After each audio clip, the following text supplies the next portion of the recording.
Dell just released the Dream Monitor for video editors, and while it isn't cheap, it does check literally every single box that you could ever have for editing and color grading while being able to calibrate itself.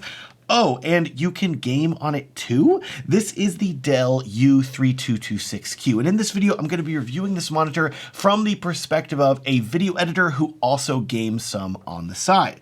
Also, for the sake of ethics, I want you to know this video is not paid or sponsored by Dell, but they did send me the monitor, so I would be able to make this review. Now, getting right into it, let's talk about the biggest reason why you should care about this monitor, and that is that it has an extremely color-accurate QD OLED panel. And Dell says this is the world's first OLED panel with an anti-glare low reflection coating, which means that it doesn't quite have the glossy pop of an OLED with a glass screen, but as a professional who wants to minimize glare, if you use this monitor in a bright room, it is going to block more light and be easier to see. Not to mention, it also comes with a detachable monitor hood to cut back on even more light on the screen. It's great. Anyways, if you have never used an OLED, you should know that OLED is pretty much the peak of display technology these days, with a virtually unlimited contrast ratio that will give you bright highlights and perfectly dark shadows because the pixels can turn off if they're showing something that is truly black. There's no halo or ghosting effect like you would get on an IPS panel, and let me put it this way. For years now, everything in display technology has been moving in the direction of OLED. Phones have used OLED displays for years now. If you're watching this video right now on your phone, you're probably watching it on an OLED screen. In addition, OLED TVs are what most people want to buy. I have personally had one for several years now, and I absolutely love it.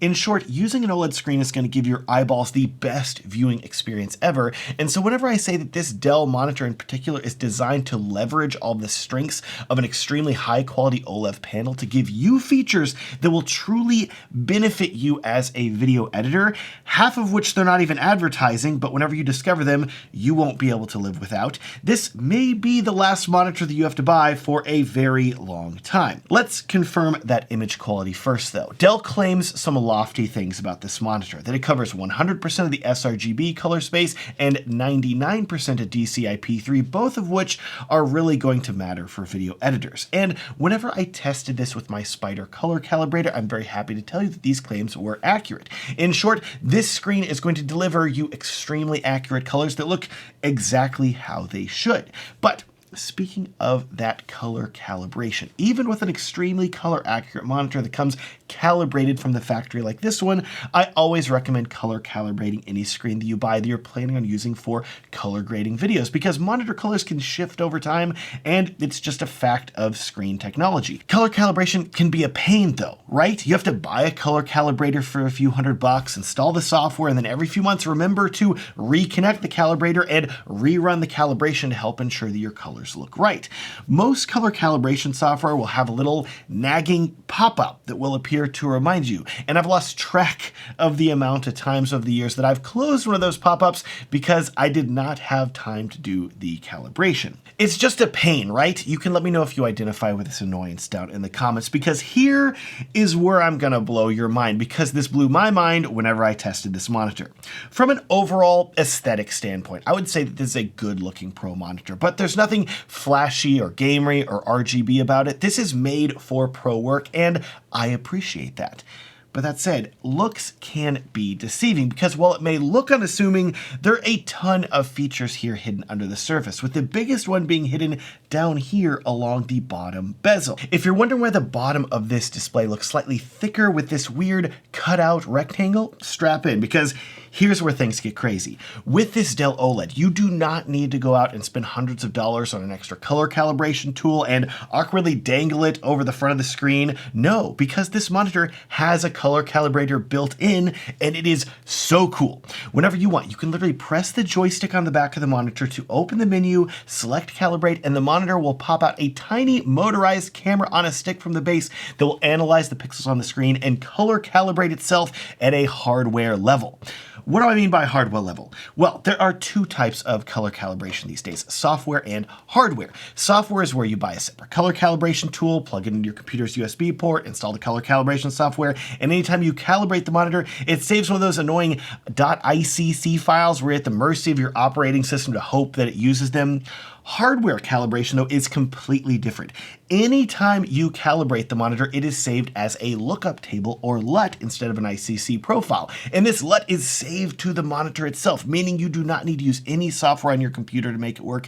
Everything is handled on the monitor. And even better, if you are switching between using a laptop and a desktop, for example, you do not need to have color calibration software installed on both of your computers. You can instead just plug either of them into the monitor and it's going to display the correct, accurate colors because they are saved to the monitor itself and not the individual computer. Isn't that cool? It blew my mind when that little camera stick popped out the first time on this monitor. But hold up, because we're not done with this monitor's fixing of your annoyances, because half of the annoyance of color calibration is having to deal with the external calibrator and software, but the other half is remembering to actually take the time to color calibrate your monitor. Remember that annoying pop-up with most color calibration software that reminds you every few months to color calibrate? Well, here's what I think is really magical about this monitor, because you can set it to color calibrate itself on a schedule completely automatically with no input required from you at all. You can even schedule the monitor to calibrate itself every 200 hours, or quarterly, monthly, weekly, or even daily, depending on the type of color critical work that you're doing. You literally never have to think about color calibrating your screen ever again, and you can know that anytime you sit down to color grade a video, the colors are going to be accurate because this monitor has been keeping itself calibrated. Suddenly it's starting to seem more worth it, isn't it? Yeah, but we ain't done yet, because it wouldn't matter how great the color calibration was if the monitor didn't support the color spaces that you will actually be using when you are color grading and editing a video. And that is another area where this monitor really shines and feels purpose-built for video editors, because it supports a wide variety of color spaces, gammas, and luminance levels that you can set it to at a hardware level to match the exact type of video that you're making. Open the menu and you're going to find presets for digital cinema like DCI-P3 with gamma 2.4 and 2.2, presets for YouTube like sRGB, and photography with Adobe RGB, broadcast video standards like Rec 709 and Rec 2020. There is so much control here, and it's so much more advanced than just picking super basic presets like flat or vivid on another monitor and hoping that it looks good. And then, did I mention HDR? Of course, this monitor also supports multiple flavors of HDR, and it's really impressive with even more presets like HDR10 and HDR HLG, both with 1000 nits of brightness, Dolby Vision, and Display HDR True Black 500, a display standard that's made for extremely accurate shadow detail while still getting quite bright at 500 nits. If you want to be able to color grade your videos in not only standard dynamic range, but also high dynamic range, this monitor is very well built to be able to handle basically any of that, and it's very impressive. Are we done talking about video features now?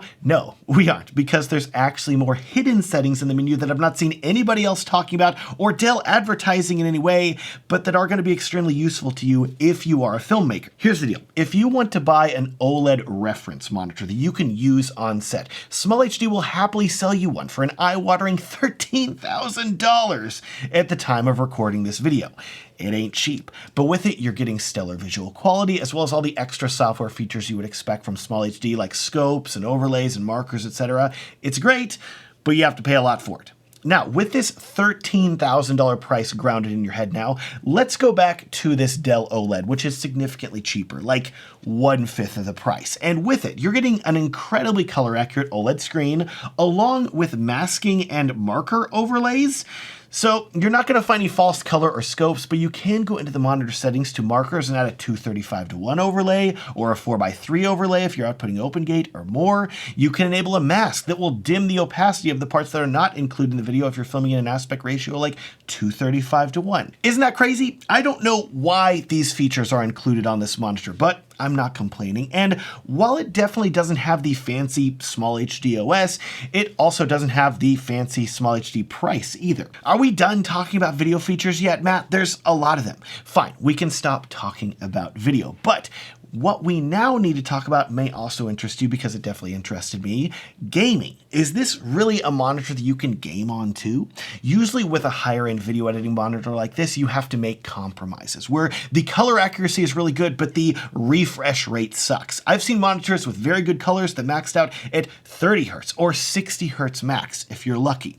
And then you have this Dell OLED that combines an extremely color accurate and vibrant HDR screen with a 120 Hertz refresh rate, 0.3 millisecond response rate, and VRR support, which means that it's quite capable when it comes to gaming. And for most people that want to edit videos and game on the side, I think that you're going to be really happy with. To be clear, it's not going to be as fast as some of the more gaming-focused OLED monitors out there today that have refresh rates at 240 Hertz or higher, but those gaming monitors don't offer the same level of color accuracy and built-in hardware color calibrators either. That said, a monitor like this is only going to be as good as the ports that it has on it. I'm happy to tell you that you don't have to worry because this monitor has two HDMI 2.1 ports, one DisplayPort 1.4 port, two Thunderbolt 4 ports that also support daisy chaining, plus an entire USB hub with more USB-C and Type-A ports that pop out of a hidden cavity on the monitor. This thing is loaded, and even better, it comes with a DisplayPort cable, HDMI cable, and USB-C cable. So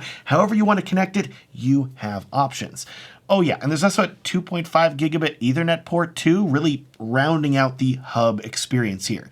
The stand is nice, it's very sturdy with no wobble, plus it can rotate, rise up and down, and tilt vertically if you want. Controls are minimalistic. You have a power button and a joystick that doubles as a button on the back, and while you may not know it, there are actually 3 capacitive buttons on the bottom left of the bezel as well that you can set to whatever you want for quick access. It's a really well thought out monitor, and from an aspects and feature standpoint, it's really hard to find any faults with it aside from the lack of speakers. But honestly, monitor speakers kind of suck 99% of the time anyways, so that's not a big loss. But that said, there may be one area that you have concern. Yes, it's time to talk about one of the biggest fears that you may have when it comes to using an OLED monitor, and that fear is also shared by any OLED TV, and that is burn-in. This is a terrible phenomenon where a static object on the screen becomes permanently visible on it, even if you're doing other things. For example, if you have grandparents that always have their TV on with the news playing 24/7, you may have experienced this, where the TV looks like it permanently has the news ticker visible on the bottom of the screen, even whenever you change the channel. With OLED screens in particular, in the past, burn-in has been more of a problem due to the more fragile nature of the organic pixels that the display uses.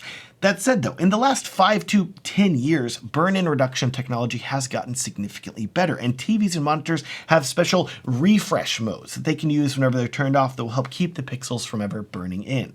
Thankfully, this Dell monitor is no exception. It offers a pixel refresh feature where anytime the monitor goes into standby mode, it will automatically refresh the pixels, keeping them from burning in, and by default, it will force itself to carry out a pixel refresh every 24 hours, but you can even set it to every 12 hours if you want to be extra careful. With my OLED TV that I use often, it has had 0 burn-in issues, which is great.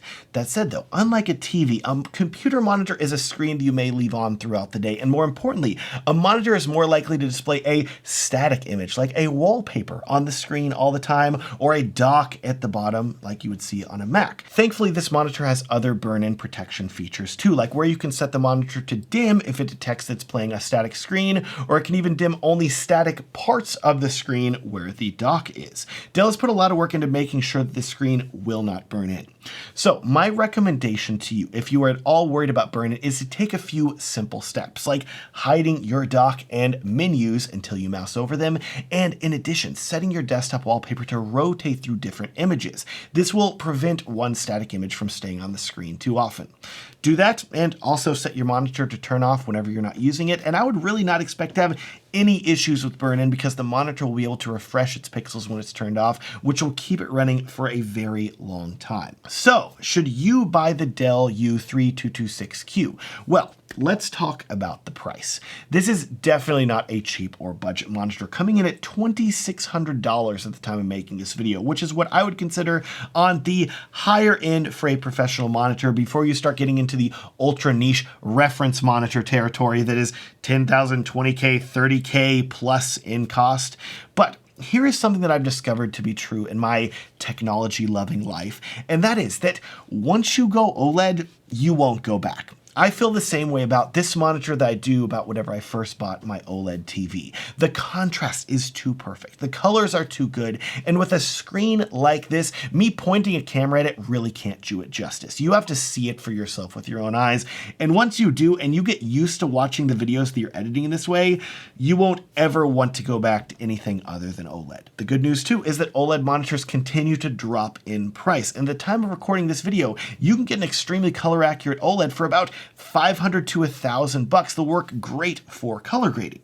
But those more budget OLED monitors will not have nearly the same amount of features that make your life easier as a professional like this Dell does. You're still going to need to color calibrate your monitor, and if you want to save money, you can buy that separate color calibration tool and try to remember to do it every few months, or you could just buy this Dell and have it automatically calibrate itself as often as you want to the exact color space that you are editing in. This monitor also supports more color space presets than most, so while you will be able to get close with a cheaper monitor, this one's going to be exactly what you want every time. Throw in other cool features like markers and overlays for different video aspect ratios, and this Dell OLED starts to make a really compelling argument for the price that they are charging if you are a working professional. It's going to save you time as an editor, and your time is money, which I know a lot of professionals value their time more than anything else, and if you fall into that category, I think the Dell U3226Q is the monitor that you should buy.